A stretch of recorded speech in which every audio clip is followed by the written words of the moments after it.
Sa paanan ng bundok Banahaw, may isang nilalang na matagal nang nagkukubli sa lilim ng mga punong kahoy. Isang ibon na bihira ng masilayan. Makulay, mahiwaga, at nanganganib ng mawala. Ang bayan ng Dolores ay tinaguriang gateway to Mount Banahaw at isa ang bangkong kahoy valley na matatagpuan sa paanan nito. Ito ay bahagi ng protected area na kung saan matatagpuan ang mahigit 100 species ng ibon. Dito makikita ang tinatawag na jewel of the forest, ang whiskered pita o sa tawag ng mga lokal, ang pitang may bigote.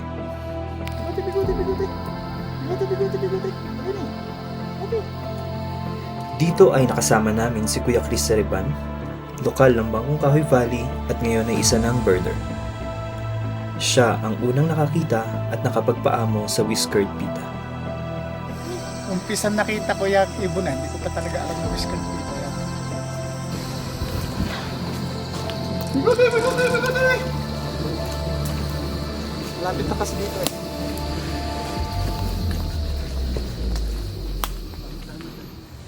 Noong 2012, kami ay merong source ng tubig dyan sa Baot. Nawalan kami ng tubig. Ako ang pinag-repair ni Sir Dion. Ngayon, pag-repair ko ng tubig doon sa source ng tubig na yun, may lumipad na ibon. Kulay ito, akala ko may ibon. Pag-ipag na gano'n, puso sa natin. Makita ko, may malaking pugad. Meron siyang 3 inakay. Nung pagbaba ko sa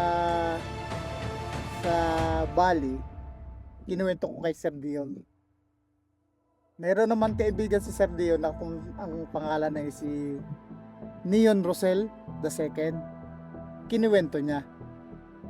Kaya naging interesado si Sir Neon. In-interview ako kung anong klase ng paglipad nung ibon, kung pataas o pababa. Sabi ko pababa po. Tapos sabi niya, ano mga elevation nun? Sabi ko mga 1,000 plus po yun. Kaya sabi niya, ay baka ito yung hinahanap na nga ng matagal na whiskered pita. Pinuntahan muna namin ni Sir Leon Rosel. Parang 3 oras namin inakyat o 2. Nakarating kami doon sa site ay alas 10. Nakaabang na kami. Lumabas yung whiskered pita alas 3 ng hapon. Ayun napitikan naman niya, 3 pitik. Pak pak. 2 lang ang lumusot. Ayun, confirmed whiskered pita.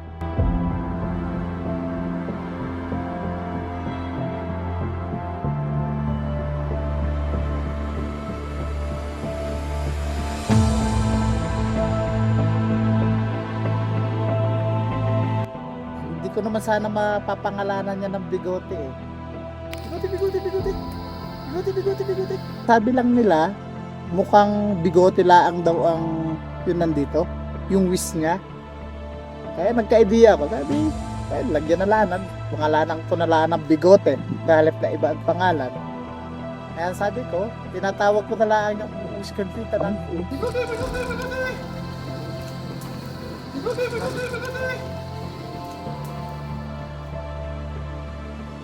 Ang mga kagubatan ay hindi lang para sa tao. Ito rin ang tirahan ng mga nilalang tulad ng whiskered pita. Sa pamamagitan ng edukasyon, pakikipagtulungan sa mga katutubo at mga lokal at mahigpit na pagbabantay sa kalikasan, maaari pa natin silang mailigtas. Ito ang dokumentaryong pinamagatang Ang Lihim ng Gubat, Whiskered Pita ng Dolores, Quezon.